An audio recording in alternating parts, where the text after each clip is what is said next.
turn.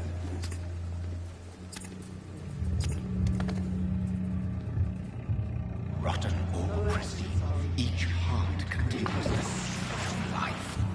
Drink at this river, dry it all.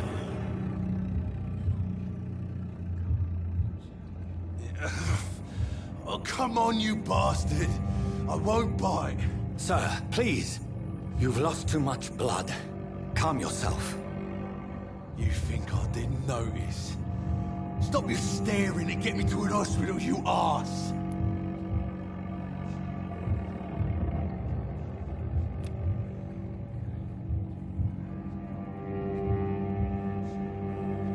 Insulting a good Samaritan. Not exactly the way to get rescued. All right, sorry. I am in pain here. My guts are spilling out onto the street and you're yabbering on. Yes. That's a very nasty wound you've got there. Take my word, I am a doctor. Dr. Jonathan Reed. Name's Clay Cox. I'd appreciate you helping me to a better place, Doc. Follow me, Mr. Cox. Let me assist you to that better place.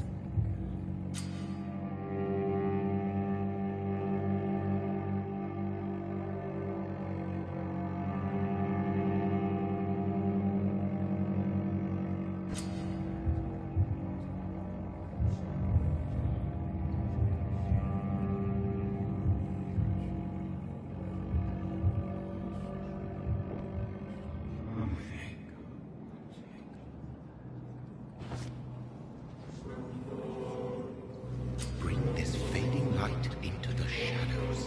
Dance with him the dance of life and death.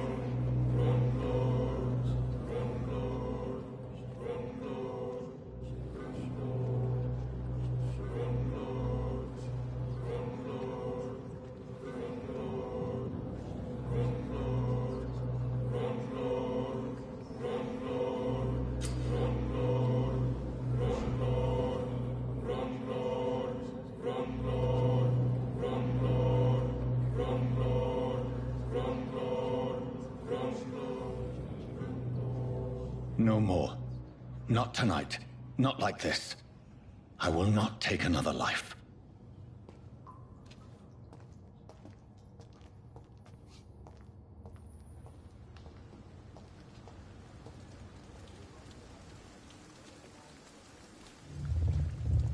It is wise for the huntsman to sometimes let his prey go, but no famished hunter can run for long.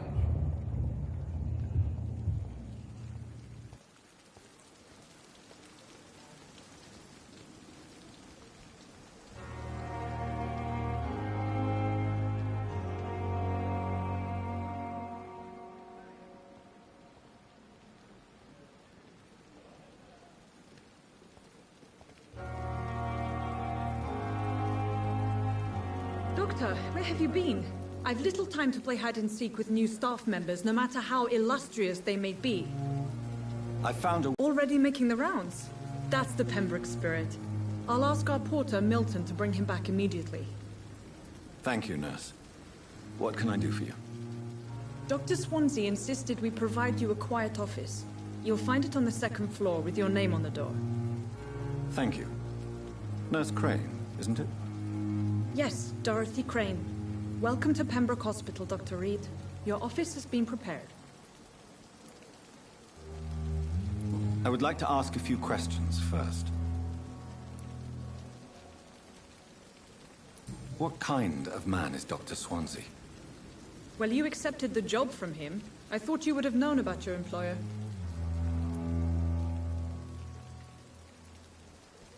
Apologies, I've only just met him the once. This is sudden. I've only just returned to England. Dr. Swansea is a brilliant surgeon and the most compassionate physician. It's right to assume Dr. Swansea knows far more about me than I do about him. You'll get to know him soon enough, and better than me. The administrator has better things to do than mix with us. And Mr. Hampton, the patient we brought in. How does he fare? I gave him a sedative to help him sleep. Poor thing was in quite a state of shock. If you could point me in the direction of my room again, nurse. Second floor of the hospital, left after the stairs. It's the last vacant office at the end of the corridor. Thank you, Nurse Crane.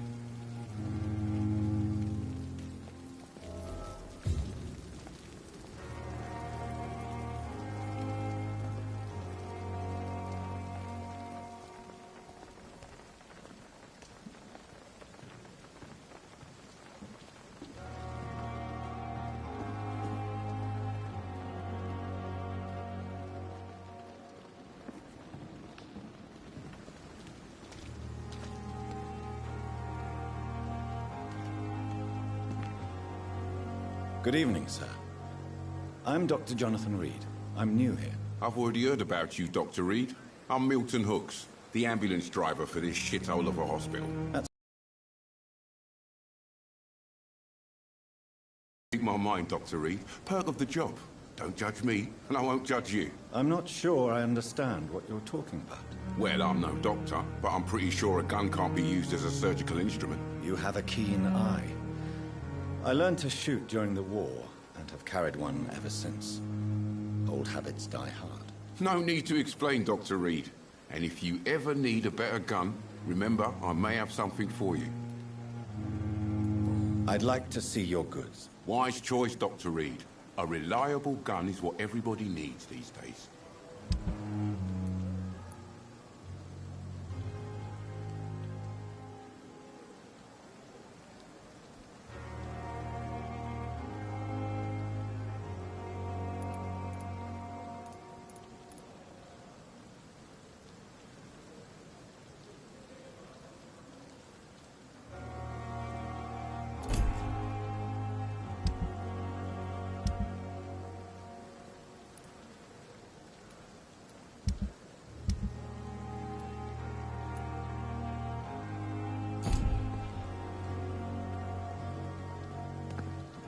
Dr. Swansea is right.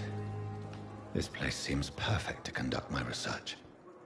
You are going to reveal all your secrets to me, even the darkest. The giant thoughts in your morgue heart. disguised as My a blood hospital. and soul, That's Pembroke nowadays. they belong to you now. The life running in your veins.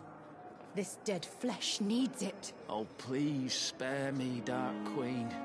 Spare your obedient slave. I wonder why the Goswicks came here in the first place. Good evening, sir. Can I help you? Unless you're here to fix my face. No. I don't think you can help me. I'm Dr. Reed. I've recently taken the position of head surgeon here. War injuries, am I right? You guessed right, Doctor. German shell took my pretty little mug right off. But they still call me Thomas Elwood. Soldier, do you need assistance? I'm fine. Just do something for this pain, will you? That's all I'm asking.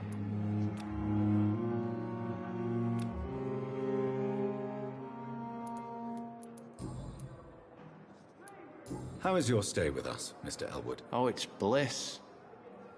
I just escaped death in the trenches to be surrounded again by the moans of the dying. Can I ask you precisely why you're a patient here? It's the pain, sir. The drugs don't work. It just hurts under the scars, if you get my drift.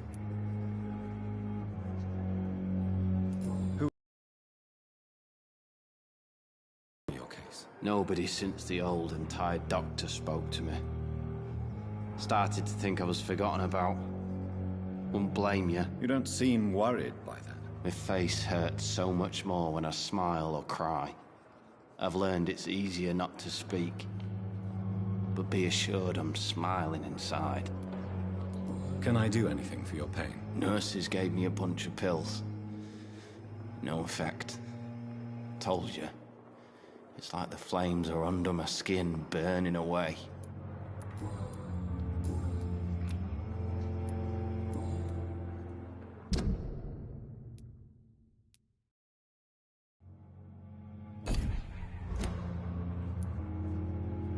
Where were you stationed, sir? Did you serve for long? I really don't want to talk about all this shit. No offense. I was pushing too much. I served in France myself. I just wanted to know what happened to you. You were an officer, weren't you?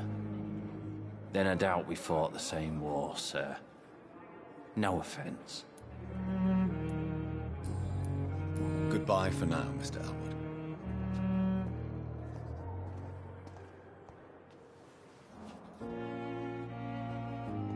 Giant morgue disguised as a hospital. Good evening, Mr. Hampton. How do you feel? Dr. Reed, is it? Oh, sir, I must apologize for my behavior. What do you mean? I was not myself in the factory. Fear and exhaustion made me say awful things to you, I'm afraid. You remained perfectly nice and polite. A little delirious, perhaps. But who wouldn't be after enduring an abduction? Thank you, Doctor. That's a relief. Now all I need to do is rest and return to my flock.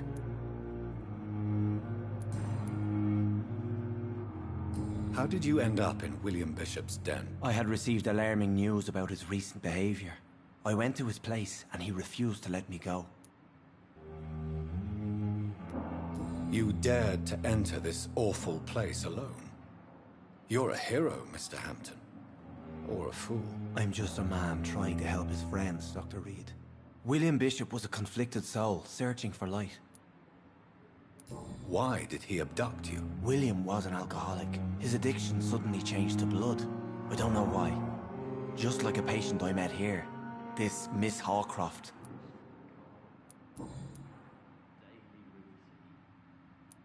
What is the general situation in the East End docks? The situation has always been tough, with a lot of tensions between the gangs and the dockers' trade union.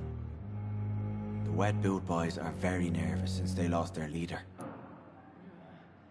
Has the gang been threatening you? Ah, no. I've had this nickname for so long, you know, the sad saint of the East End. No one dares to bug a saint, not even criminals.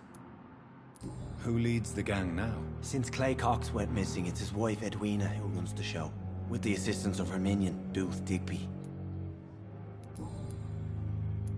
Do you know Tom Watts, the bartender from the Turtle? I met him before I found you in the canning factory. Tom? Yes, of course. Always the helping hand, good old Tom. Without men like him, corruption and despair would have wiped out the East End long ago. Who should I avoid in this part of town, then? Any particularly evil figures? Not really. Most men and women are just doing their best. And it's not my habit to speak ill of people I know, Doctor. People are still in despair. How could it be otherwise?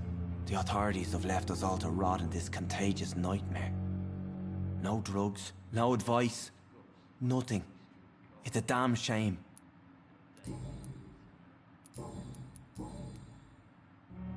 What do you do for a living, Mr. Hampton? I can't help but notice the cross around your neck. I manage a night asylum for the poor and homeless of the docks. And I try to guide the lost and hesitant on the right path to our Lord. Are you a priest, Mr. Hampton? A deacon, maybe? Not at all, Doctor. I'm just a man of faith willing to preach the good word. Why didn't you use your cross against William Bishop? To repel him somehow? That's a very strange question, Doctor. A cross is no magical token, if that's what you were trying to say. Not mine, anyway. Have you made friends since you arrived? Not really, but I recognize Miss Harriet Jones. I knew her when she lived by the docks. That poor woman had such a miserable life. You never came to see her here at Pembroke? Receiving visits when sick can be an important part of the healing process, you know. We're not just bodies. You're preaching to the converted now, Doctor. To be truly honest, I thought she was dead. She left the docks many months ago. How do you feel, Mr. Hampton? Medically speaking, I mean. I feel exhausted. Beyond exhaustion, actually. William drank so much of my blood in his madness. I feel empty. You're in good hands here. Dr. Swansea is well versed in blood transfusion, and I'm sure he'll take the best care of you. Thank you, sir. I believe all I need is rest. And then I can go back to the people who need me.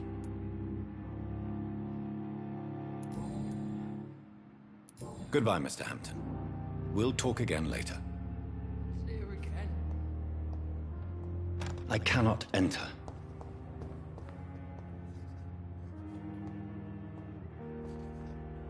Good evening, nurse. Good evening, Doctor. I don't think we've been introduced yet.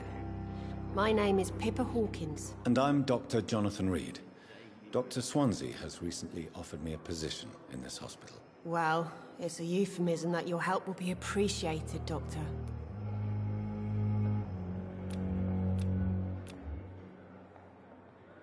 Do you need medical help yourself, nurse? I'm fine, really. I just need to sleep.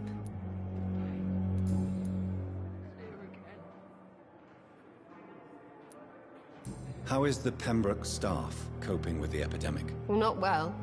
Milton, the ambulance driver, is even more grumpy than usual, especially concerning doctors.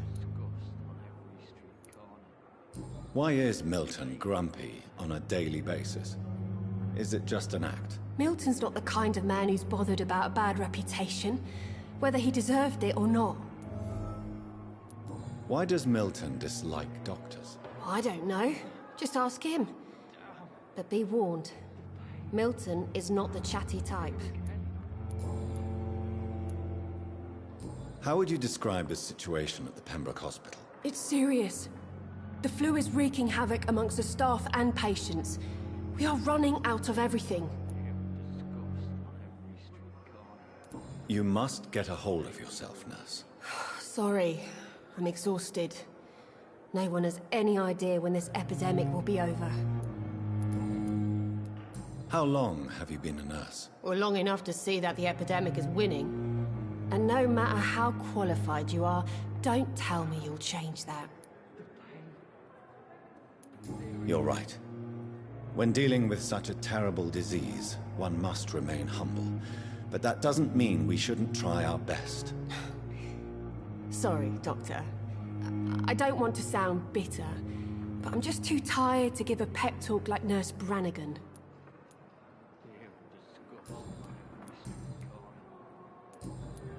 Goodbye, Nurse Hawkins.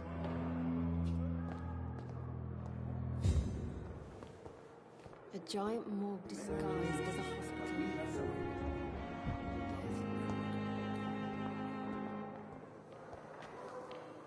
Good evening, miss. I'm Dr. Reed, the new surgeon at the Pembroke Hospital. And who are you? Your name has no meaning to me, mortal. You're nothing but dust blown by the winds of eternity. I beg your pardon? What are you begging for, mortal? My clemency? Well, tonight maybe I'm inclined to mercy. You'll never forget the night you met Thelma Howcroft. You keep calling me mortal. Why is that? And if I'm mortal, what are you? Well, Dr. Reed, if you must know, I'm a vampire. Do you require my services, Miss Howcroft? I have no need for your medicine, Dr. Reed. Blood is the only drug I need.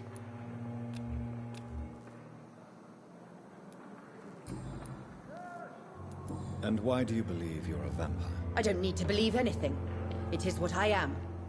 It is what I feel within this hollow shell of flesh. Please, describe to me how you feel. What is it like to be a vampire? I can hear my body crumble from the inside as my flesh cracks and fades. I sense the last pulse of postulant blood within my drying veins. I need new blood. I see. Have you ever heard of Cotard syndrome, Miss Howcroft? Never. It's a mental illness discovered by a French neurologist named Jules Cotard. The affected patients are delusional. They believe that they are putrefying, that they are dead, a ghost or a ghoul, or in your case, a vampire. Delusional, you say? Oh, sad and petty mortal. You can't even begin to understand the concept of immortality. And you think it is I who am delusional.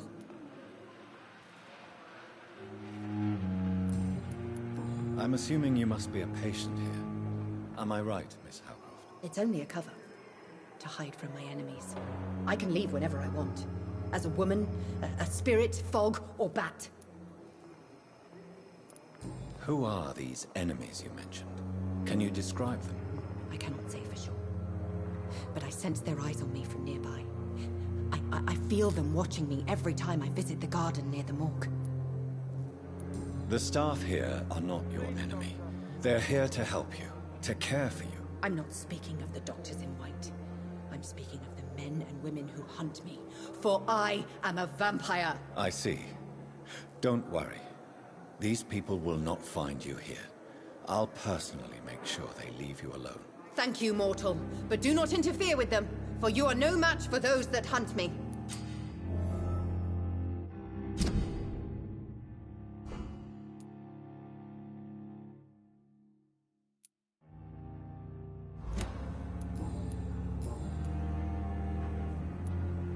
I'll leave you, Mistress of the Dark, to your nocturnal activities.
Thelma Howcroft said she was being watched by vampire hunters. Where are they hiding? I should investigate. Good evening. I'm Dr. Reed. Always a pleasure to meet a colleague, sir. Especially when he was supposedly dead. A colleague? Are you a doctor too? Not anymore, sir. I used to be Dr. Rakesh Chadana. Now, I'm just Mr. Chadana. Pawnbroker and humble guardian of this morgue. What do you mean, you used to be a doctor? Was your license revoked? No, sir. It is just that I like to be precise. I run a little pawn shop while taking care of the dead. But I used to be a real doctor.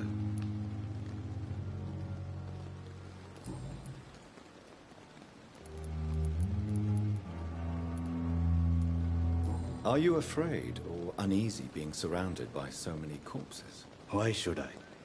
These bodies are empty vessels. Flesh left to decay. Poof! No soul anymore. All gone.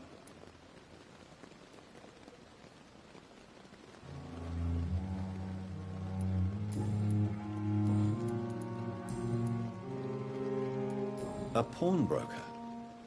I expect to get all types of people here. Yes, sir. All kind of people. For I sell all kind of goods. Who comes here to trade with you? It's very unhygienic, even unsafe. Diseases can spread. For the customers, for the hospital. I'm very cautious, sir. I've been a doctor, remember? And all my clients are good people. In fact, I think I only know good people. What kind of goods? With the quarantine, it's not always easy to buy things. So I trade, I exchange. Some people sell, some others buy. I like to help.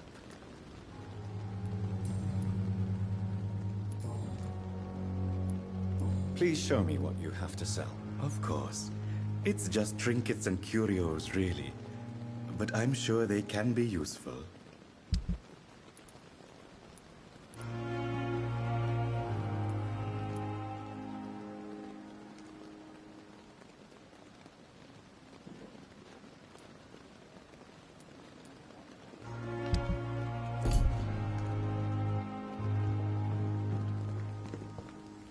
It's locked.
Good evening, Miss Howcroft. How are you tonight? I need blood, Doctor. Warm, rich, vibrant blood.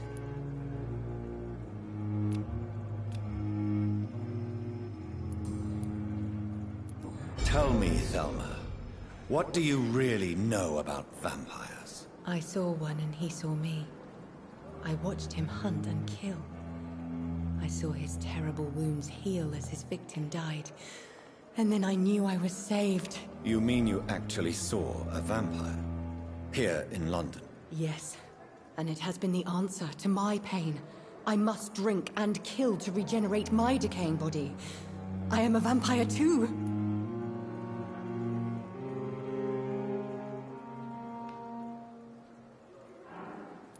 You are no vampire. You are a delusional woman, convinced she is something she is not. How convenient to call delusional anyone who does not share your precious rationale, Dr. Reed. Who are you really, Miss Howcroft?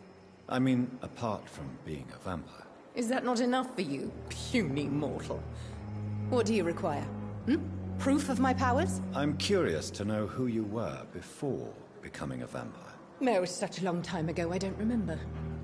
Centuries of unholy life can have strange effects on one's minds, you see?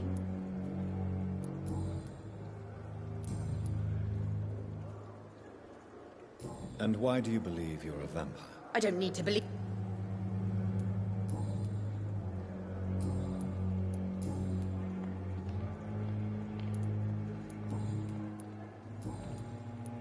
I'm assuming you must be a patient here.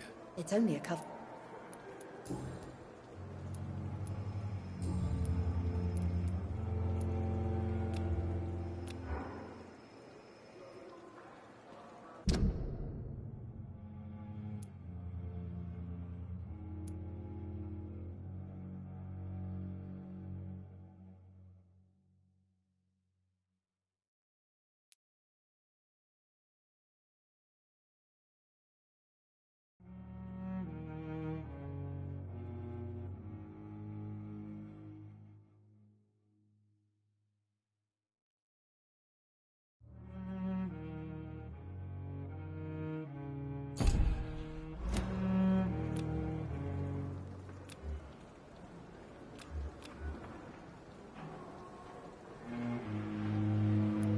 I'll leave you, Mistress of the Dark, to your nocturnal activities.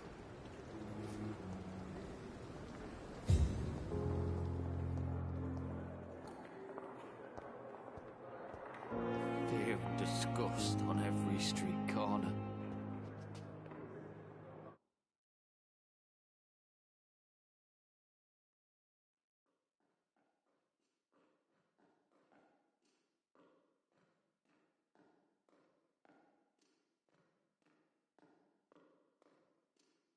Good evening, Mr. Elwood. Evening, Dr. Reed.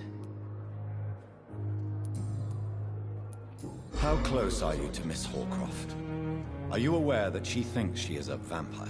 To wait for her next nibble is the best reason to stay here. Every time she approaches my bed, she treats me like something tasty. A normal person. Aren't you afraid? She may hurt you if the game goes too far. She's quite harmless, I can assure you. Her head's broken inside is all. While I'm busted on the outside. But she's still beautiful. Living proof that there's hope for me. So do you let her bite you? You know that's not sanitary. And why not? She's only supping a few drops of my blood. And the pain, it's real for once. She could decide to bite less willing patients. Then it's another good reason for me to stay here, Doctor. You do realize she's mentally disturbed. It's called the Cotard syndrome.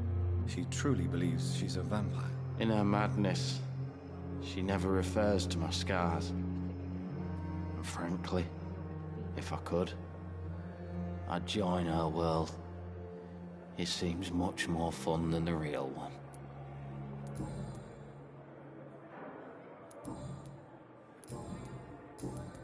Goodbye for now, Mr. Elwood. Damn. The pain. It's here again. Time has lost its effect on me, but the suffering continues.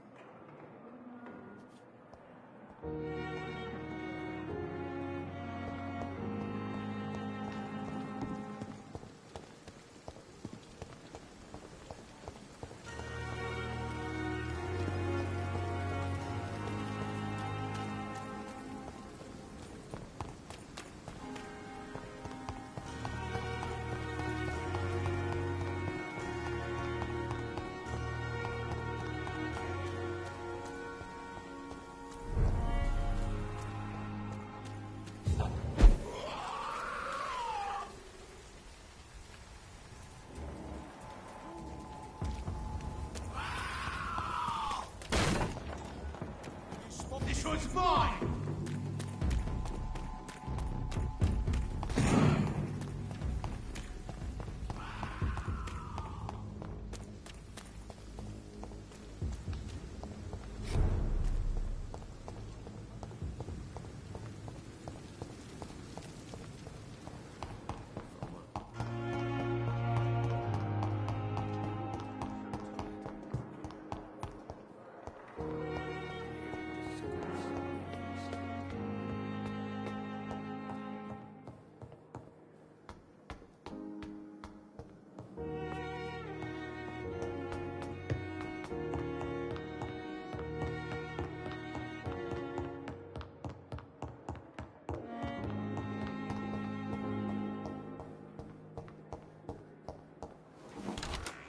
This must be the place. It's definitely away from prying eyes. Relegated to the shadows. A kingdom of my own. At least I won't be sleeping in a coffin.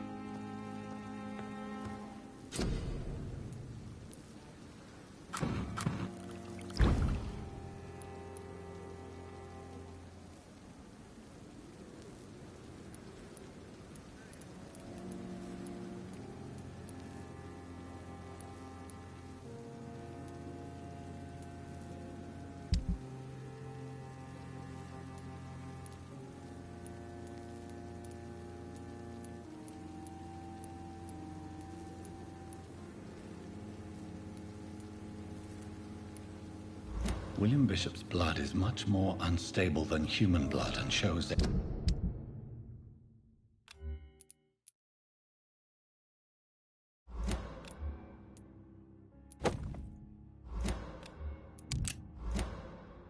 extensive mutation. But this is not what happened to me. I must keep on searching. The sun is about to rise. I can feel it. I'll continue tomorrow night. I have so much time now.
If I'm to stay here until my research is complete, I'd better learn to hide my true nature from the mortals. But what about my thirst for blood?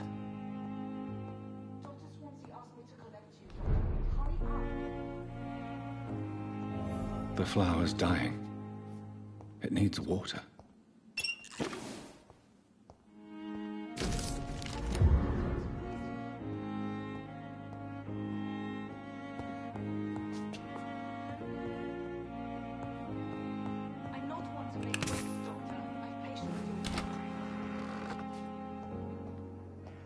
I'm not one to make wait.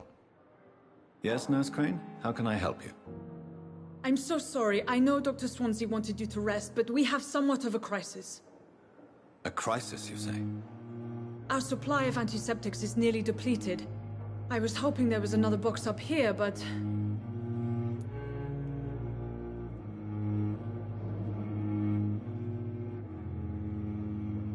What type of hospital are you running? No antiseptics? You have been away too long, Doctor.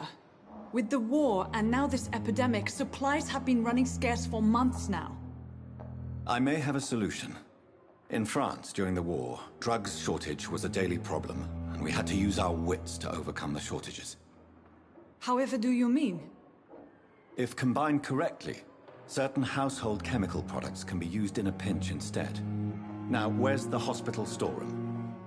The storeroom? Fat chance. This is the Pembroke, and space is luxury we don't have. Everything used to be stored in the old morgue. Perhaps I should look there first. Where is this morgue? It's the large building behind the hospital. You'll need to go in the back door because it's been sealed off for sanitary reasons. Take this key. It opens a small back entrance at the end of a narrow street. The abandoned morgue behind the hospital. A small door at the end of a narrow street. On my way then. Thank you, nurse.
Scowl voices in the garden.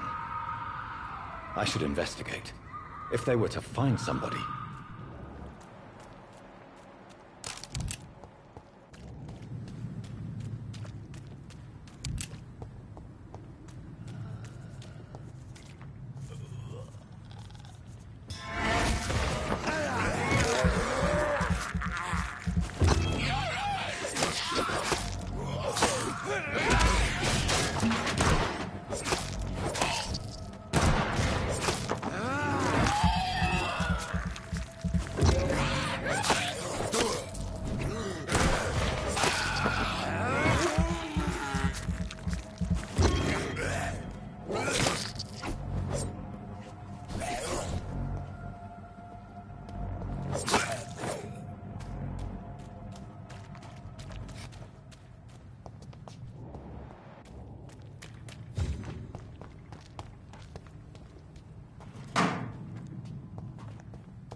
So, Mr. Hooks and Nurse Hawkins are an item.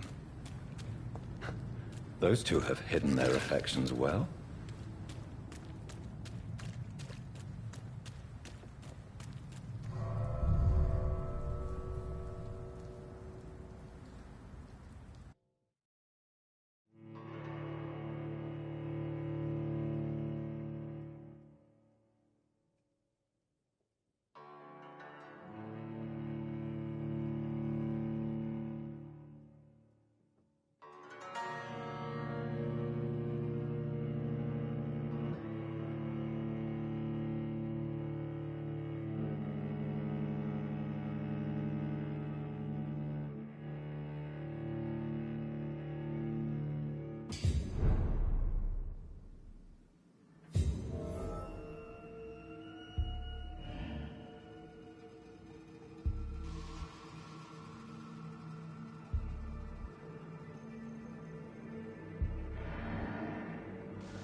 Behavior is similar to the infected William Bishop. Must be the same strain. This sickness moves faster than influenza.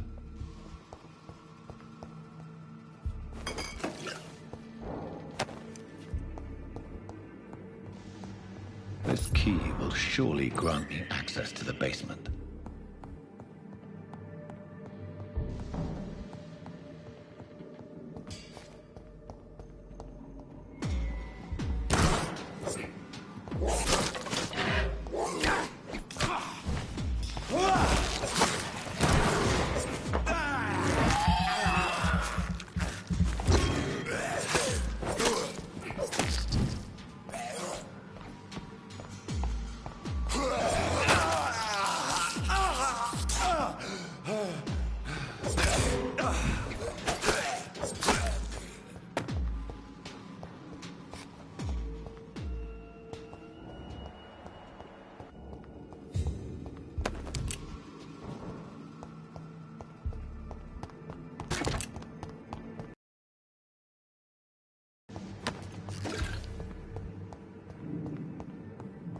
Balls of Mars, fortifiers.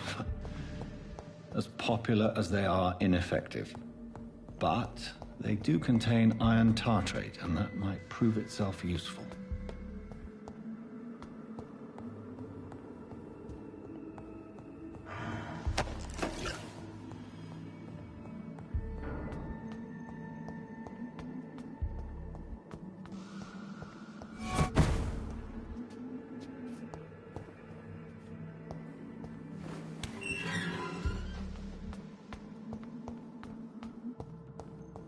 These skulls feed from corpses and the husks of animals. They aren't after blood.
Mr. Connor's injuries don't match the report.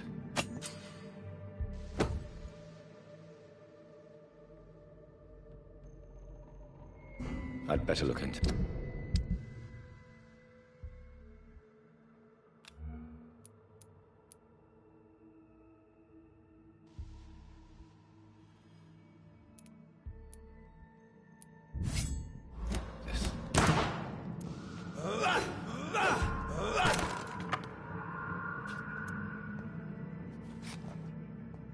It's locked.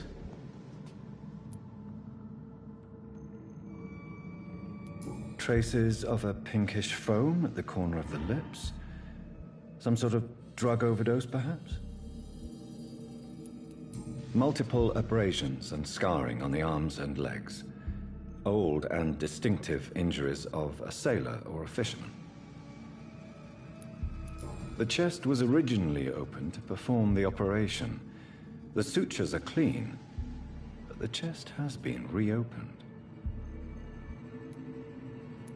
A puncture over the left lung, possibly a chest tube insertion. Not the cleanest work, but I think it was successful. Signs of internal bleeding. So, Dr. Tippett's anesthetics were incorrectly dosed, causing the patient's death.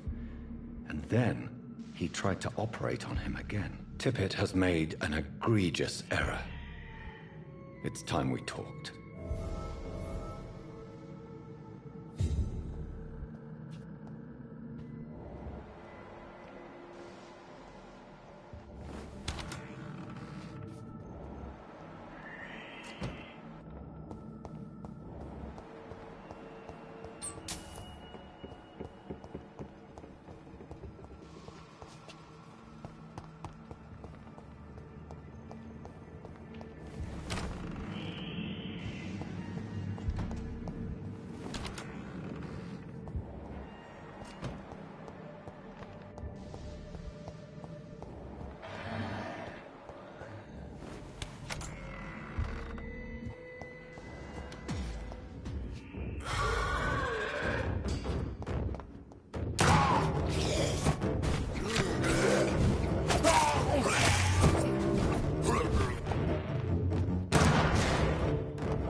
Scowls can be so ferocious. I'm not sure I can defeat them without becoming stronger. To drink blood is so tempting. Sodium hypochlorite. Dangerous to administer, but efficient in the proper dosage.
It's locked.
Good evening, Nurse Hawkins. Good evening, Dr. Reed.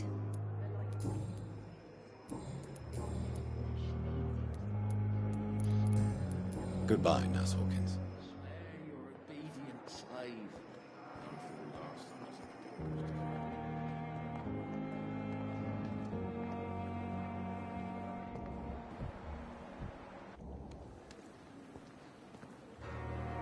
Good evening, Milton. Good evening, Doctor. Still trying to save lives? I have some good news, Milton. What? The epidemic's over? I retrieved your wallet with all the money and a certain picture. Well, yeah, Pippa Hawkins is my girl. So what? Is it the difference of skin colour that bothers you? Not at all, Milton. Good. Please, take this money anyway. To remind you to keep your mouth shut. Not everybody is as broad-minded as you, Dr. Reed. Tell me why you're extorting money from some of the patients here. If a patient wants a bed, he'll have to pay me a little fee. That's all. Where did you get the idea for such an immoral scam? Funny you should ask. The first time it was from a patient who bribed me to get a bed. It's only then I realized I could make a fortune. What's going on between you and Nurse Hawkins? Pippa's tired. Tired of all this shit. Tired of all those corpses piling up. She's as depressed as I am. During the war, I witnessed a few couples just like you come together in difficult circumstances. It can be very damaging. Maybe you're right. But we support each other. And that's all that matters. You do realize you could both get fired. Hospital staff are not meant to have intimate relationships with one another. Come on, Dr. Reed. Do you know how many rules are broken in this hospital every day just to keep it running? There's nothing wrong with what we're doing.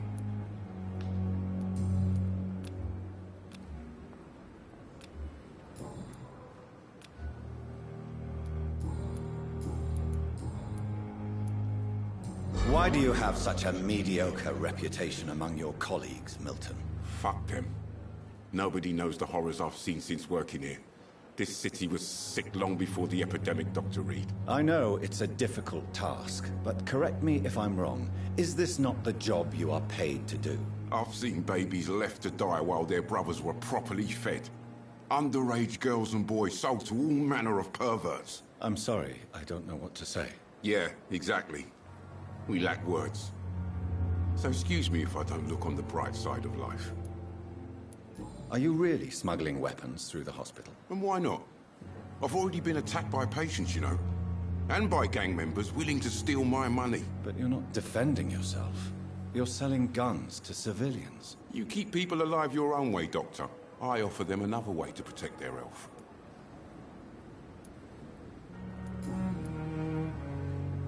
Goodbye, Milton.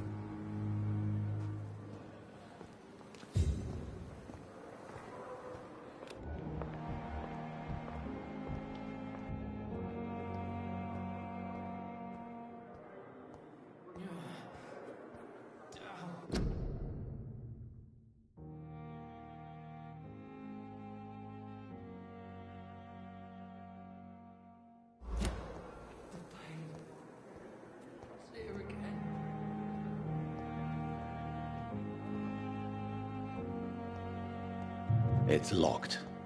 It's locked.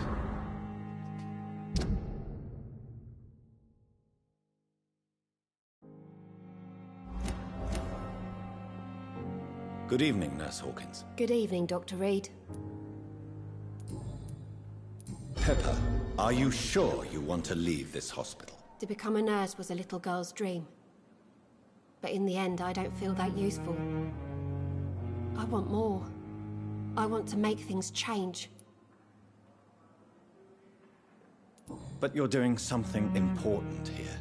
For all the patients who need your help. We save lives, sure. Each time we send a cured patient home, it's a relief beyond words. But since the epidemic, I feel so powerless. What steps are you prepared to take to feel more useful? I don't know yet. My sister believes that the real fight is in the streets nowadays. Maybe she's right. Maybe this is what I must do.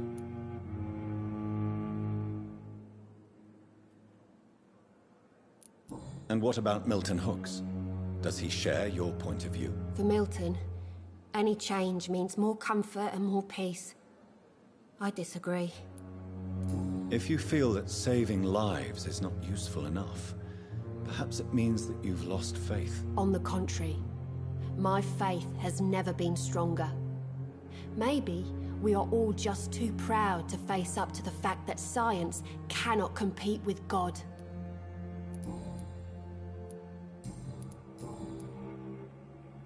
Pepper, I know you're very close to Milton Hooks. Yes, Milton Hooks is my man. If you want to report me for that, just feel free, Doctor. I have no intention of reporting you, Nurse Hawkins. But are you aware of the risks? The rules say I won't be allowed to work as a nurse anymore. But here at the Pembroke, we break rules all the time. Is he worth the risk? Hey, I'm no perfect woman, and Milton is not the finest bloke. But we do our best to get by. That's all any of us can hope for nowadays. How would you describe the situation at the Pembroke Hospital? It's serious. The flu is wreaking havoc amongst the staff and patients. We are running out of everything.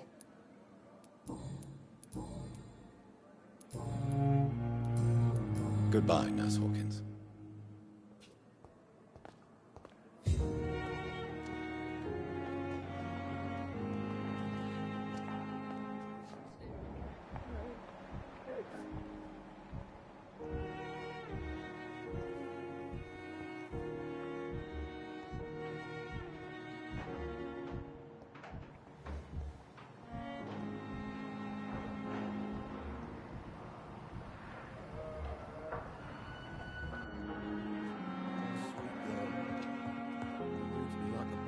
Yes, Doctor?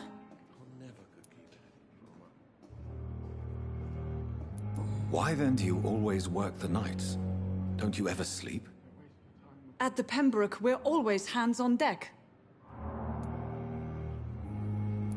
Lack of sleep and the medical profession always ends in disaster. I've witnessed many a colleague succumb to stimulants to fight exhaustion. Drugs were as deadly as bullets in the trenches. London's trenches start here at Pembroke Hospital. We are on the front line, make no mistake. Your dedication to the Pembroke does you credit, Nurse Crane, but when do you sleep? We staff get our sleep when we can, Doctor. Nursing is a vocation, not the labor of a journeyman.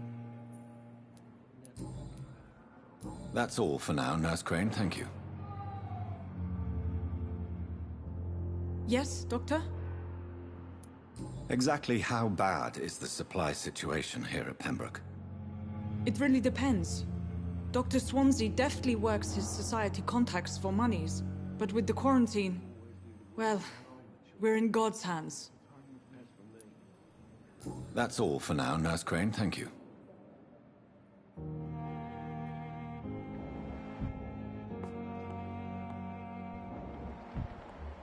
Good evening, sir. Doctor. Down, my boy. Good evening. I'm Dr. Reed. Can I help at all? No. Really? Why are you here, then? I don't want to talk. My throat hurts too much. I suppose that this pain is the reason you're here. Is someone taking care of you? Yes. And no. Could you at least tell me your name, sir? Mortimer. Mortimer Goswick. Do you need any help? I'm afraid I may, sir. I don't mean to be a burden.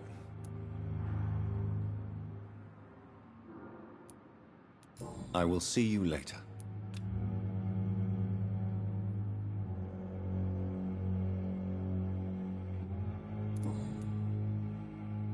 How painful is your throat, Mr. Goswick? So painful I'd rather not talk at all, Doctor. I'm sure you realize a doctor and his patient have to communicate, sir. Would it help if I gave you some paper and a pen? Not really. I see.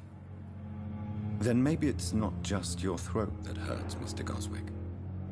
Perhaps your sore throat is just the consequence of something more hurtful. Yes, maybe. But I don't want to talk or even write about it now. Tell me about yourself, Mr. Goswick. I don't want to talk, Doctor. I have to go now, sir. But don't hesitate to contact me if you need any help.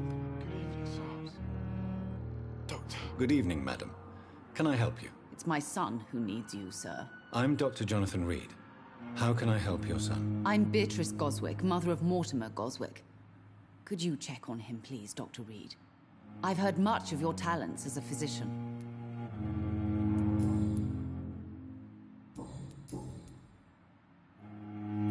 What do you think of your reception here?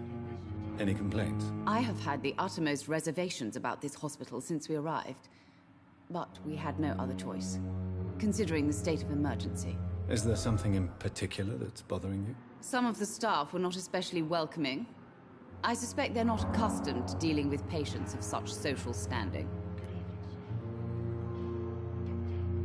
What can you tell me about yourself, Mrs. Goswick? Not much to say. Just take care of my Mortimer and I'll cover all the expenses. That's all that matters. Are you really that rich?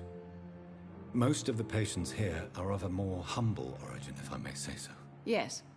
Thanks to my husband. May he rest in peace. I can cover any needed medical expenses. May I ask if you have an occupation, Mrs. Goswick? I'm a teacher by profession. I teach young women who are more ambitious about their futures than their families. Tell me more about your arrival at the Pembroke Hospital. What gave you such a bad first impression? The ambulance driver was quite rude, for a start. And that nurse, Miss Hawkins, seems to have quite a dubious attitude. What do you mean? She managed to secure a bed for my son despite the epidemic. It was a relief, but it wasn't cheap. She charged you for a bed? Yes, and I paid without question, considering the urgency of the situation. I share your concern, Mrs. Goswick. Be sure that I'll talk to the people involved. I don't expect compensation, Dr. Reed. But I'm aware such behavior would not be tolerated in other hospitals.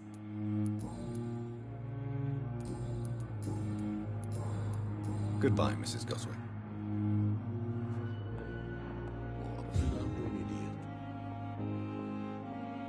Yes, Doctor? That's all for now, Nurse Crane. Thank you.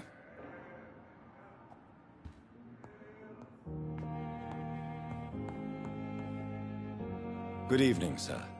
I'm Dr. Reed. May I help you? I don't know if a third opinion is needed. Your colleagues are already arguing about my condition. I see. Would you mind telling me more about your situation? I'm Harvey Fiddick. All I want is to get me bloody arm fixed properly.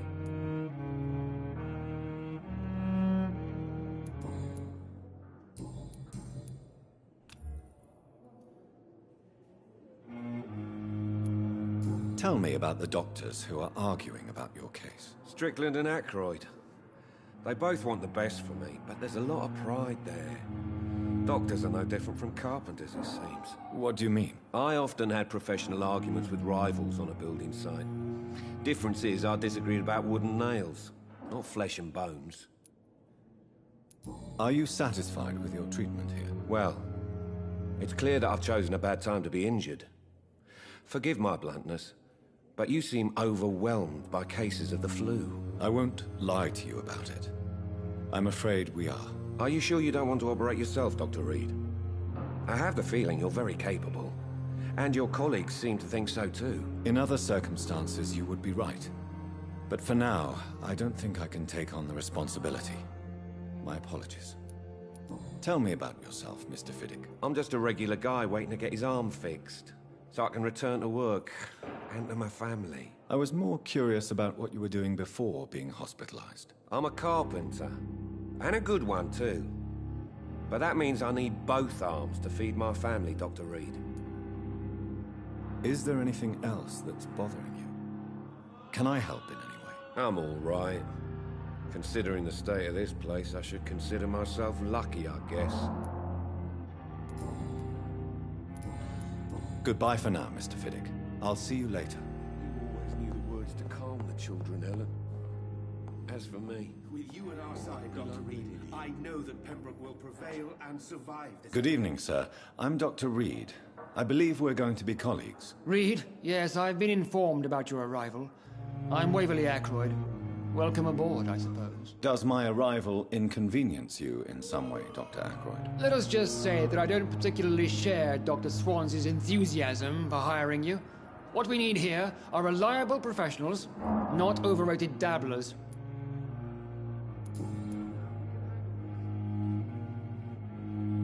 I don't know what you've heard about me, but I have already proved my value as a practitioner. I don't question your skills, Dr. Reed, but your motive.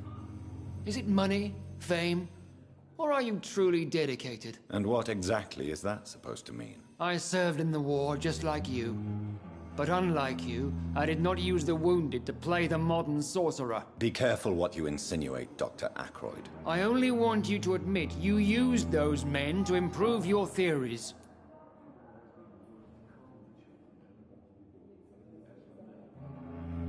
Knowledge has always been and will remain our main weapon, and it has always come at a price. And personal initiative. It is not a question of initiative. It is a question of integrity. These men and women have put their faith in us, Dr. Reed. It seems you have bad memories of your military service. I refuse to see this industrial slaughter as scientific progress. War only reveals the worst in men. We can at least agree on something, Dr. Ackroyd. If you have a problem with me, Dr. Ackroyd, please feel free to tell me. Dr. Swansea has imposed your presence on this hospital without asking anyone's advice. The benefit of his position.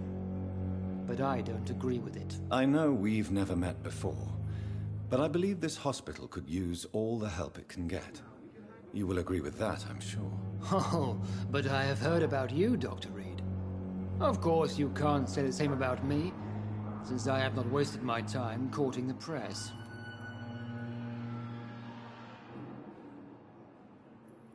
You are going to change your tone with me, my dear colleague, and very quickly. I don't think so. Perhaps you think yourself protected by Dr. Swansea, but I am still a free man, and I will speak to you the way I want. Since your tenure in this hospital is longer than mine, perhaps you can tell me more about this place. Let's just say I'm tired of the carelessness around me. I have always respected the skills of Dr. Swansea, but over time his enthusiasm has become displaced. Carelessness? Exactly what are you talking about? We're here to save lives. The people who trust us are not volunteering for experimentation. They're here to be healed. I don't intend to run any radical experiments, Doctor. Even if I, as any good practitioner should, express an interest in pushing the boundaries of medical research. Modern medical methods were created through audacity and ego. But there are rules in our line of work, and they're here to protect our patients.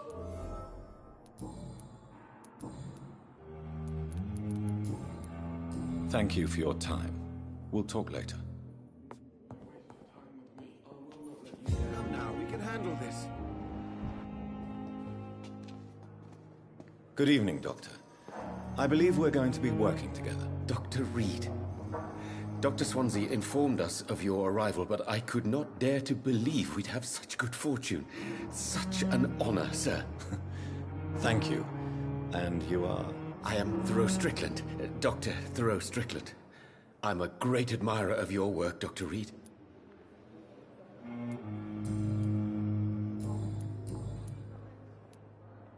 What do you think of Dr. Ackroyd's aversion to modern medical methods? It's a shame he's so narrow-minded.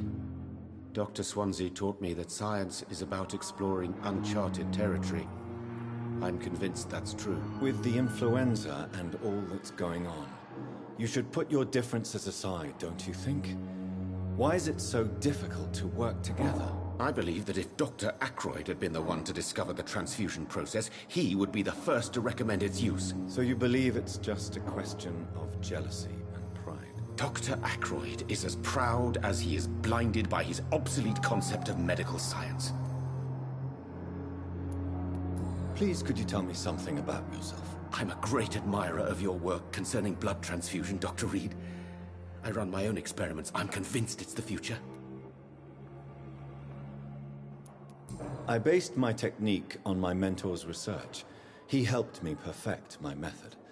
What is yours? I'd rather not talk about it. For now, it's just theories and first approach.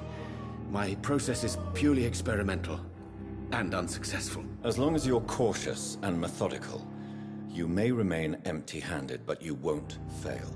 You're not the first one to warn me, but I am convinced knowledge is the main weapon against the ravages of this epidemic. What made you choose to be a doctor? I'm not ashamed to admit you and your work have inspired me. I am honored to have the opportunity to work by your side. Do you need my medical attention, dear colleague? You don't have to worry about me, Dr. Reed. I am here to assist you, not to be a burden. Goodbye, Dr. Strickland.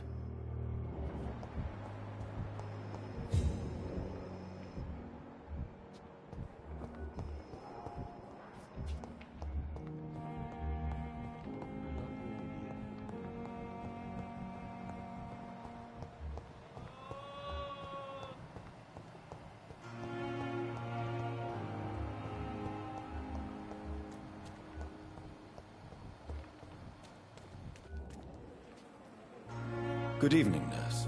I'm Dr. Jonathan Reed, the new surgeon here at the Pembroke. Dr. Swansea has already told us about you, sir. I'm Nurse Gwyneth Brannigan. Welcome to the Pembroke Hospital. Did he really? It's a good thing I wasn't hoping to keep a low profile. All members of staff have already read about your new blood transfusion technique. Dr. Swansea made sure of that. I see. Well, I'm a little surprised, but I suppose I'll just have to deal with this unexpected notoriety. You must know, blood transfusions are Dr. Swansea's primary subject of research. He is convinced it is the future. Tell me what Dr. Tippett did. I know his mistake caused a patient's death. If I had not covered up his error, Dr. Tippett would have been fired from this hospital. I could not let that happen. You can't allow your emotions to dictate your conduct concerning patients, Nurse Brannigan. Look around you, Dr. Reed. Do you really think we can afford to lose a brilliant practitioner like Dr. Tippett in our situation? I can't say I approve of what you did. But as a field surgeon, I know that some situations require you to bend the rules. I'm not proud of what I've done, but to contain the epidemic must be our priority, so we can't afford to lose Dr. Tippett.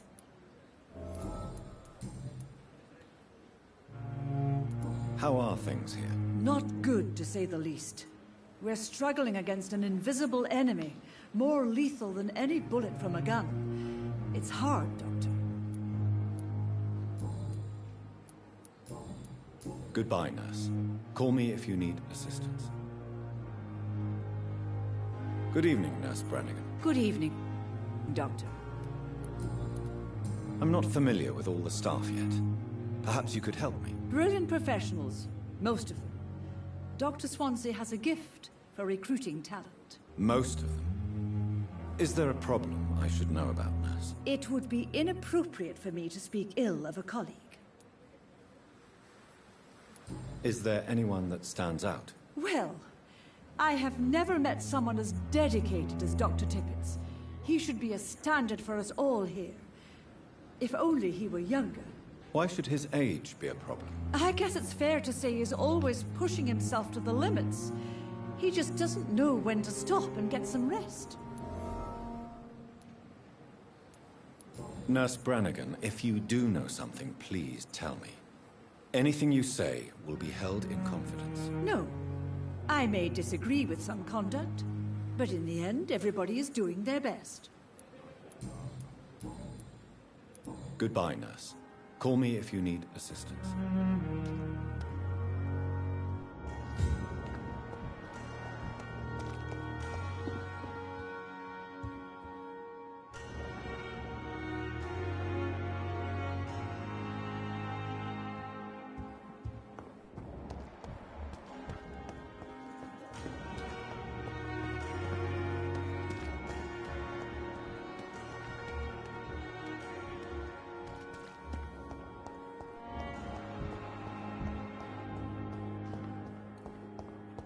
I cannot enter. The pain.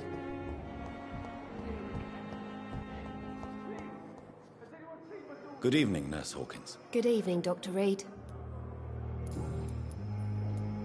Milton cheats patients out of their money at this hospital, Pippa. Are you his accomplice? Yes, I am. Is this your definition of being useful? By abusing the sick and poor? No. It is my definition of getting out of this useless life once and for all. Why do you do it? Why not? Most of the sick who paid for a bed are already dead, or will be soon. Don't you see the futility of all this? In your position, I would suggest a more elaborate defense. Cynicism will not save you. This isn't cynicism, it's realism. You still need me, Dr. Reed, and you know it. Whose idea was it? What difference does it make? We did it together, and I'm guilty as charged. Answer my question. It was my idea first, even though Milton would say it was his, to protect me.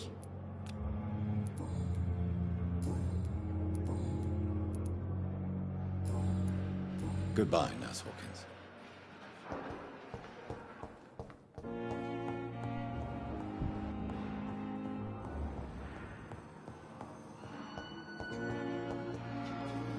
down.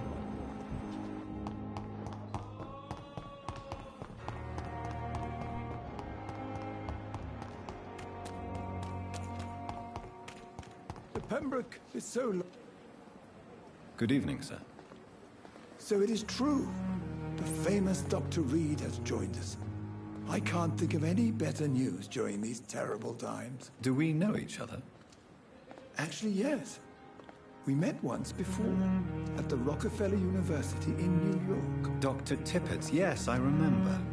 I was assisting Professor Carell in his research about coronary bypasses. He had nothing but praise for you.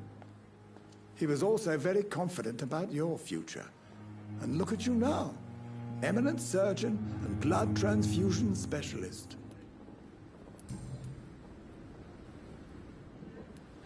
You're exhausting yourself, Corcoran.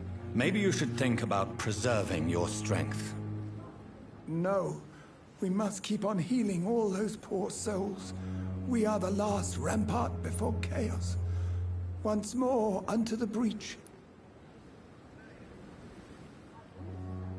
Nurse Brannigan is worried about you, Doctor. She should not have told you that. I will have a word with her. You don't have to blame her for her honesty.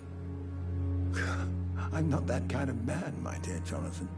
Actually, Nurse Brannigan's opinion is the only one I may listen to. Corcoran, I want you to tell me about Mr. Connor.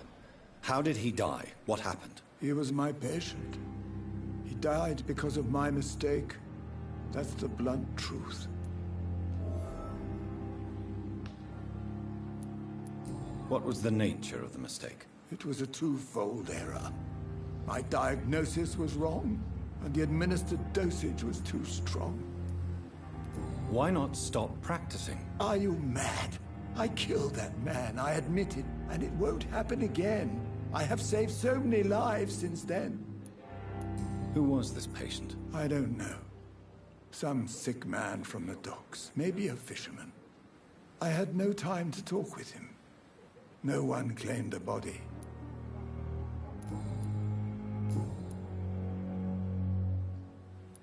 I will cover for you, Dr. Tippett, by keeping what happened to Mr. Connor to myself. I don't know what to say, actually. I can't exactly force you to become my accomplice. You didn't force me. This is my decision to make. I believe you're still of use to the hospital, considering the situation. Then I can make you this promise. As soon as the epidemic is eradicated, I will resign. Goodbye, Dr. Tippett.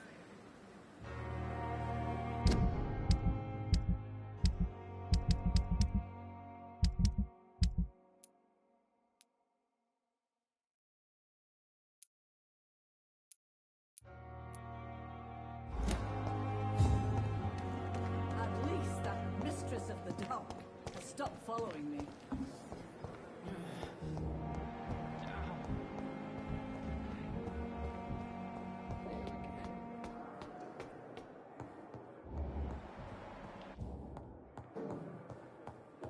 Not now.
Please come back later.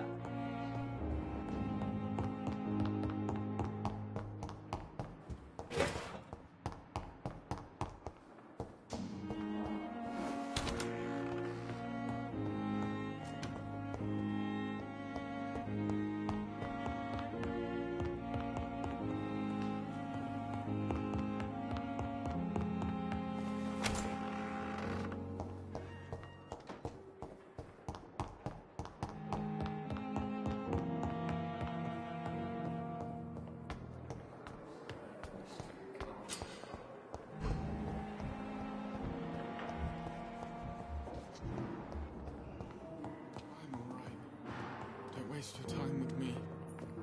Finally, you've returned, Doctor. Did you find anything of value? Yes, nurse. You've worked your first miracle, Doctor. Now, this patient here needs immediate treatment. Duty calls. When the storm has passed, I'll show you how to mix the remedy yourself with the same basic ingredients. Many thanks, Doctor. When you've finished, you ought to report to Dr. Swansea in his office. He's been looking for you. Seemed pressing.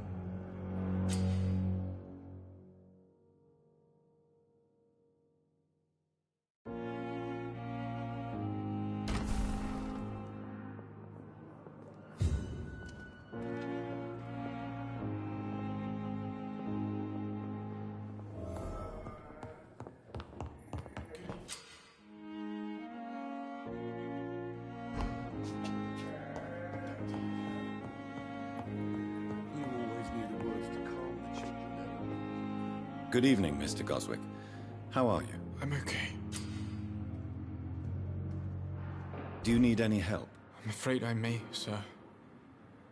I don't mean to be a burden. You are not a burden, sir.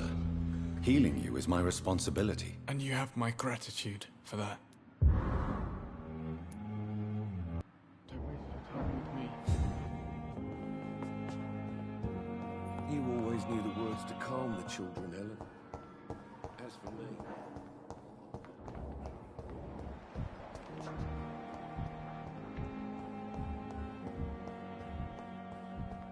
There again. It's locked, all right. What your last thoughts would be, sir.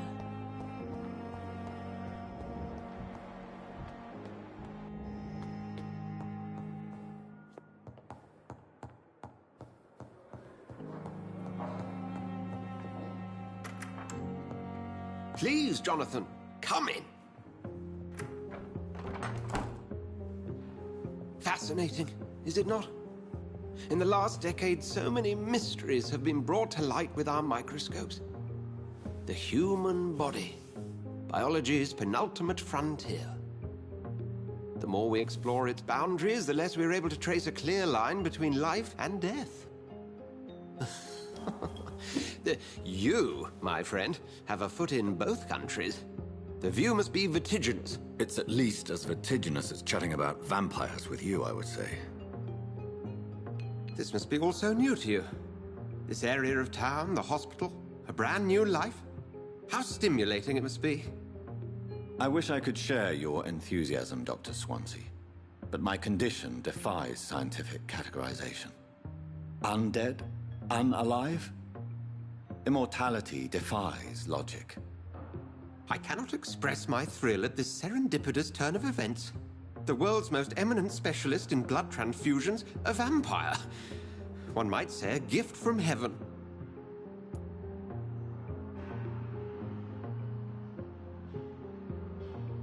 There is an absurd poetry to my situation. Physician, heal thyself. Forgive me. I've been an admirer of your work for a long time, and now you are so much more than a brilliant physician. And please, call me Edgar.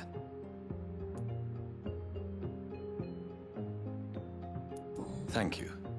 But I'd rather you didn't speak so lightly about my condition. There is nothing I find amusing about this situation. Very well. I have a task for you, Jonathan. Something that will require all your newfound skills. Please, go on. The Pembroke only survives through the generosity of our benefactors. Unfortunately, our main donor has found herself in a bit of a bind. Now, if you could help her out... A spokesman or politician is what you need. That's not my calling. And until I come to understand what has happened to me, I require discretion. Discretion is in order, Jonathan. Lady Ashbury has recently received rather indelicate correspondence that, if revealed, would jeopardize her position. And you would like me to eradicate this threat? By the stole, of course not. I would just like you to pay her a visit. Her ladyship is certainly near the tents outside, tending the sick. You can't miss her. Look for someone impossibly delicate. Accepted. I'll see what kind of trouble Lady Ashbury is in. Do you need something, Jonathan? I have just a few questions. Then ask away. I'm at your service, Doctor.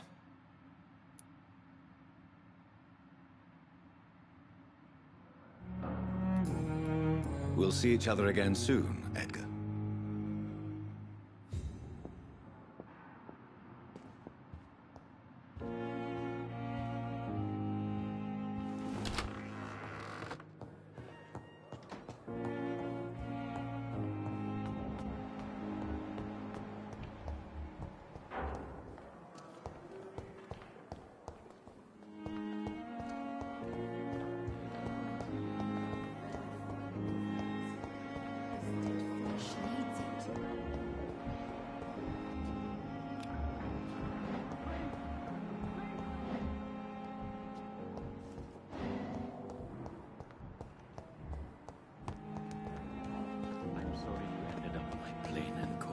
It's locked.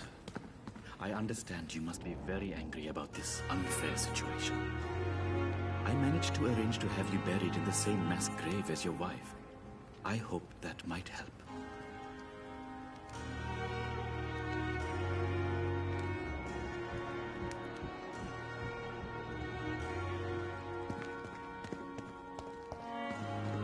It's locked, all right.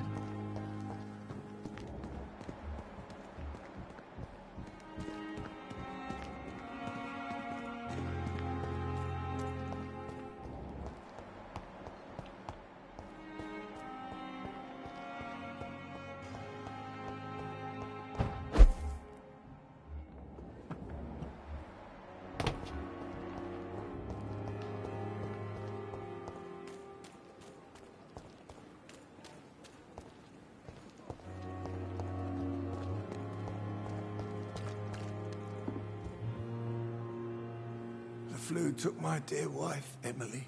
I take comfort knowing we'll soon be together again. Mr. Rainfield, that's no way to talk. You're in good hands here, and we'll be up again soon enough.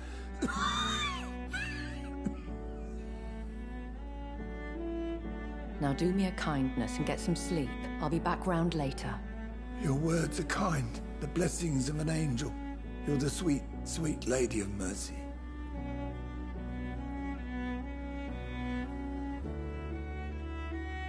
Good evening, Dr. Reed. It's a pleasure to see you again. You seem surprised. Dr. Swansea has brought me up to speed concerning your recent appointment to Pembroke Hospital. You're a the lady who saved me that night, before vanishing into thin air. I remember you from the pub with Dr. Swansea. Indeed. Allow me to introduce myself formally this time. My name is Lady Ashbury. I remember you well, in spite of the brevity of our encounter.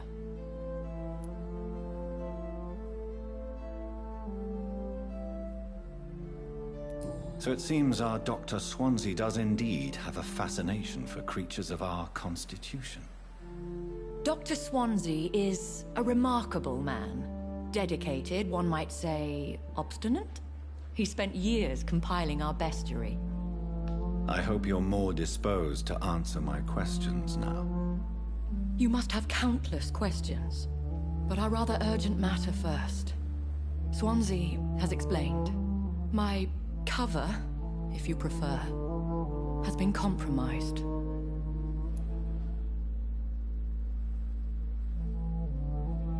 Dr. Swansea has commissioned me to be your agent in this matter. You could start by explaining what's amiss. These past insufferable weeks, I've been the victim of extortion. I've made a first payment, but the blackmailer grows greedy. I must refuse his most recent demands.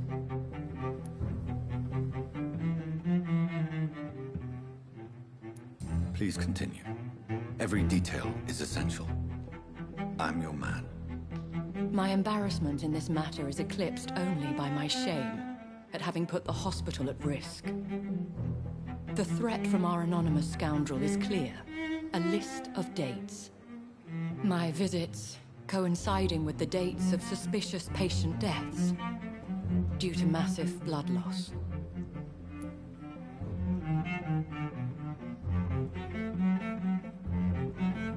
Is it true?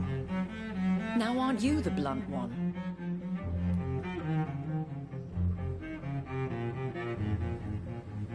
We both are afflicted with a thirst for blood, Lady Ashbury. That is our nature.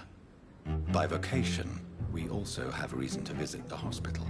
Logic dictates. In all honesty, I'm not simply a patron to the hospital. My visits serve a dual purpose.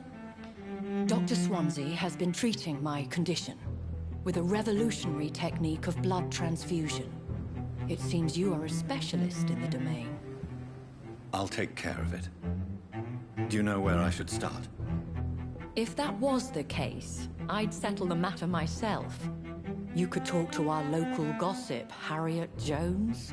Not a pin drops here without her hearing about it. I'll meet that woman now. My life, as others know, is in your hands, Dr. Reed. I'm sure of your discretion, but I do fear your powers of persuasion will be put to the test. When this is resolved, I'll be your obligé. I'll answer all questions in regards of your condition.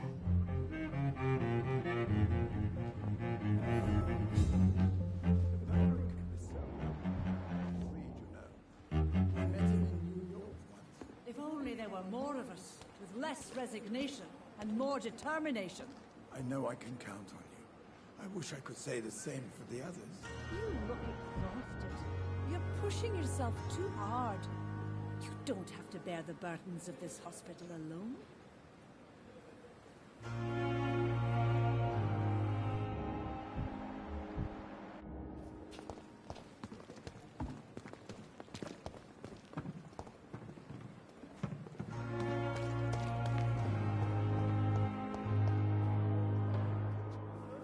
Disgust on every street corner.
How can I be sure I'll not find your unconscious body in the house again? I promise you'll not find my unconscious body. For God's sake, how can you say such a thing? How can you refuse to listen? I tried to warn you for so long. No, I won't let my only son die. You promised me you'll stay alive. Your son lied to you, like the whole world lies to us.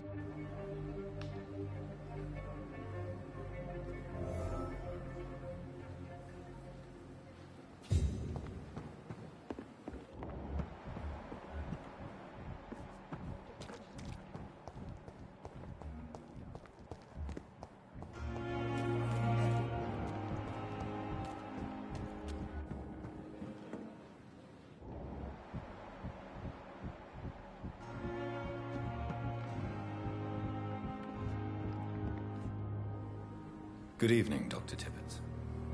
Dr. Reed, any good news to share? Have you heard of any underhand dealings going on in this hospital?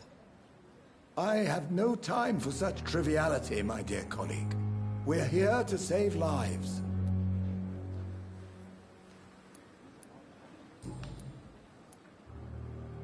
What will you do after your resignation? Do you have a plan? I always fancied visiting Cyprus. Such a beautiful island. I could buy a house there, by the sea. Read poetry, and wait for death. Goodbye, Dr. Tippett.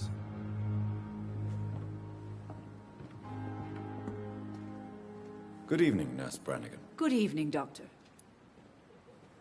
Have you heard rumors of anything underhand going on here at the hospital? No, Doctor. Never.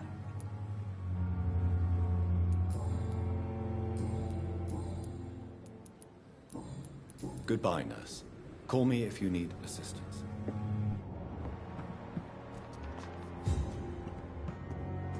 Good evening, Nurse Brannigan. Good evening, Doctor. Goodbye, nurse.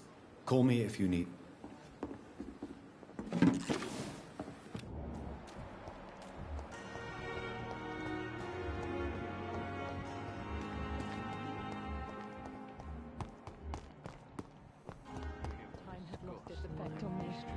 But the suffering continues. The daily routine.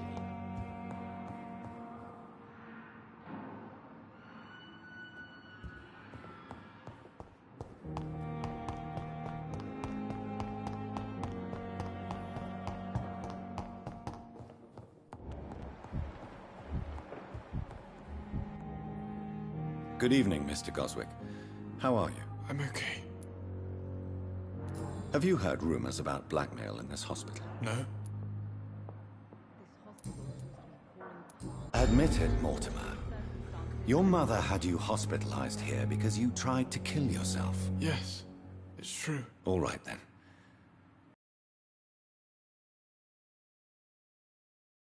Shall we call this progress? Call it what you want, Dr. Reed. You can trust me. I won't report you to the authorities.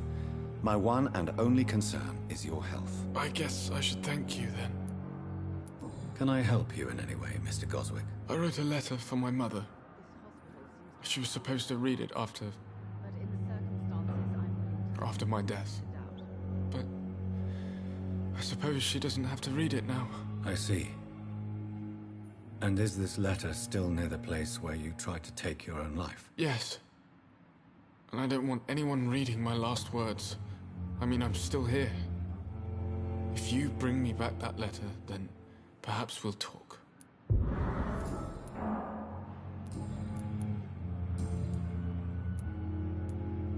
Why did your mother have you hospitalized here?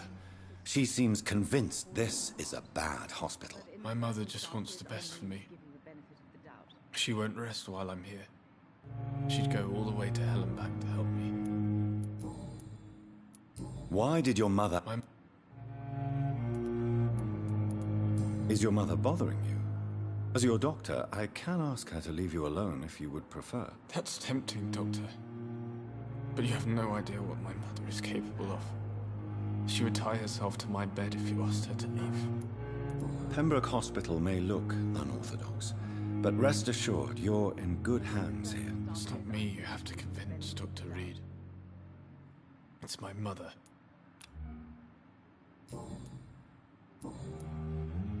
I have to go now, sir.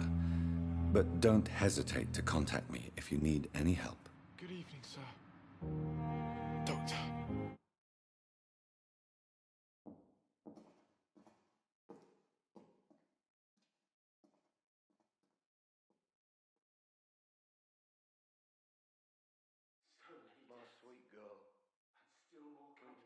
Good evening, Doctor.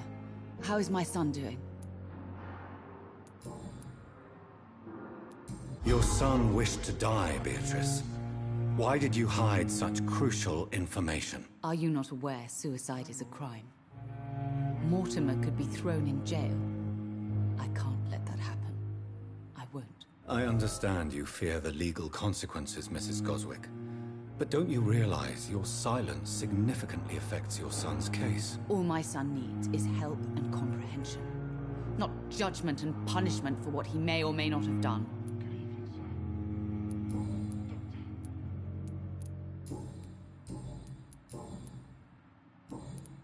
Have you heard rumors of blackmail going on in this hospital? Dr. Reed, are you trying to take advantage of me? Of course not, Mrs. Goswick.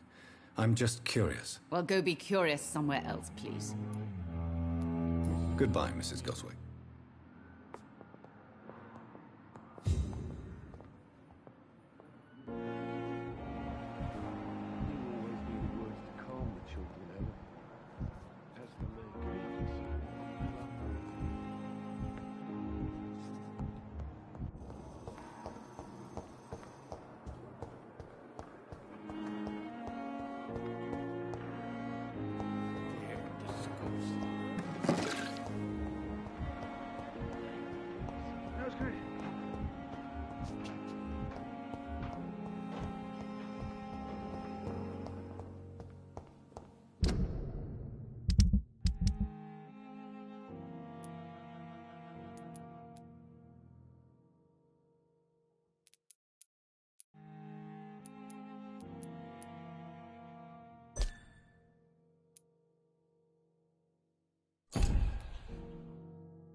I've never seen something.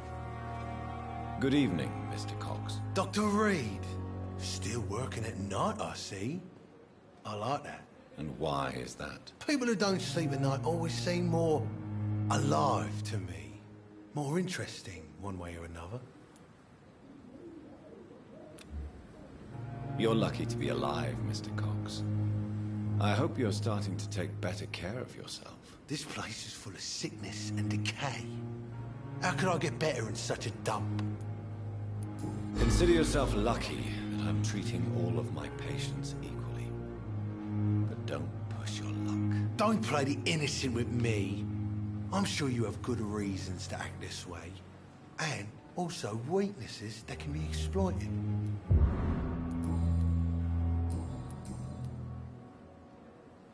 Do you ever think about that poor fellow I saw you push in the water? The wound he gave me will make sure I don't forget him. It still fucking hurts. Boss had cut me good. What did he want? Revenge? I recently had to kill his brother. Poor arsehole thought it would be easy to return the favor. Only the strongest survive, then?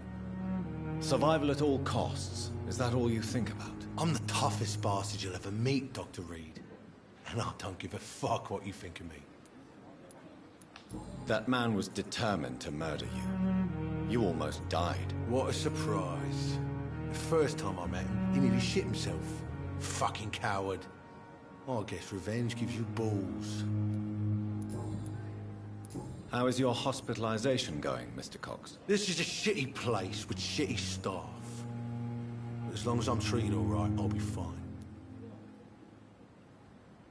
What's wrong with the Pembroke staff? That bastard you sent to bring me here, Milton. I thought he was going to break all my bones before I reached my bed. I see. Any other smart comments? The nurses aren't too ugly. Especially that foxy one, Nurse Crane. Pretty brunette, tough attitude, I like that. What's wrong with the hospital? Come on, Dr. Reed. The place is a dump. Smelly, sad, and dirty. But you're alive thanks to the efforts and dedication of the staff here, aren't you? What are you expecting, a medal? I thought that saving lives was just part of the job. Must be an unsatisfactory profession at this time, I'm sure. Have you heard of any underhand dealings going on in the hospital? Blackmail? That's not my style. Too risky. The black market, though. Now that's where the money is. How long do you think you can escape the law, Clay? I know this city like the back of my hand, Doc. I know its streets, who to pay, who to avoid, and who to bully. I won't get caught.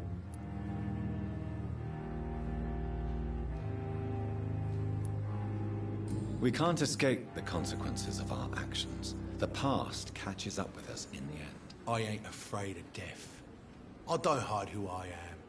I live my life honestly, which is more than I could say for most folks. And who are you, then? I'm the leader of the Wet Boot Boys. One day, I'll leave this shitty place and punch in the face all who thought I would not come back.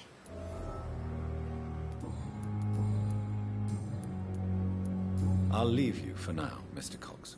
Miss, please, I feel sick. Get over here now! Hey, Doc.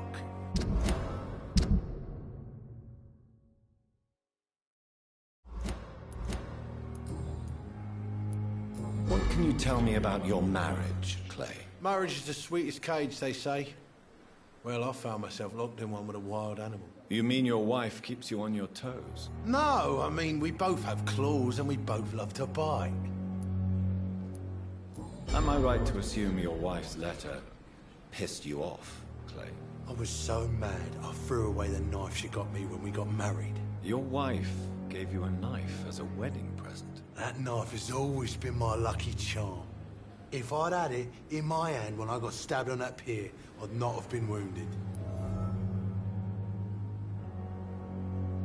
Do you want it back? I don't need it here, but if you'd be kind enough to bring it to me, I'd be really grateful. A grateful Clay Cox?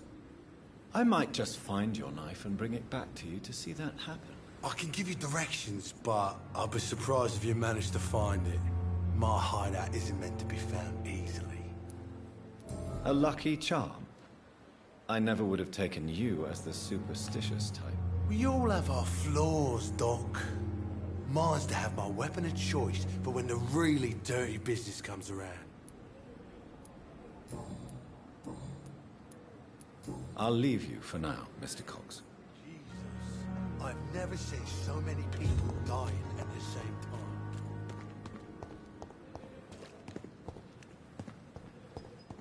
At least